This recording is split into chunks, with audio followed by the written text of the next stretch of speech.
सत्तर की दिहाई में सनतों की नेशनलाइजेशन नहीं बल्कि फ्यूडलाइजेशन हुई। भुट्टो साहब ने कोटा सिस्टम सिर्फ सिंध में नहीं लगाया, पंजाब में लगाया। कराची के टैक्सेस का पैसा कहीं और लगता है। सरबरा MQM खालिद महबूब सिद्दीकी का चैम्बर ऑफ कॉमर्स में बातचीत करते हुए कहा कि कराची ने कभी किसी की बदमाशी कबूल नहीं की। हम पर मुल्क दुश्मनी से काफिर होने तक के इल्जामात लगाए गए हैं। खालिद महबूब सिद्दीकी ने कहा कि जमात इस्लामी के जो काफिराना नारे हमारे लिए होते थे आज किसी और के लिए हैं। को आप हमारी पैदावार समझते हैं, हम उन हालात की पैदावार हैं। पहली बात ये, हमसे पहले कौन थे? अगर MQM उस वक्त होती जब ये नेशनलाइजेशन हो रही थी, जनाब ये नेशनलाइजेशन नहीं थी, ये फ्यूडलाइजेशन थी। तो ये कोटा सिस्टम जो लगाया गया है, सबसे बड़ा हक पंजाब का था। तो भुट्टो साहब को पंजाब के किसानों का कोई रंज नहीं था।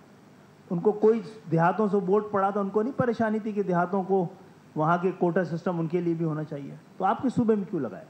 आज कराची में जो कुछ भी है और जितना कुछ भी है, तारीख उठा के देखें आज के कराची में, वो सब उसी दौर में बना है जब MQM थी, जब उसके पास नुमाइंदगी के साथ इख्तियार भी था। तारीख को तरतीब से देखने की जरूरत होती है। 70 से पहले का पाकिस्तान ऐसा था?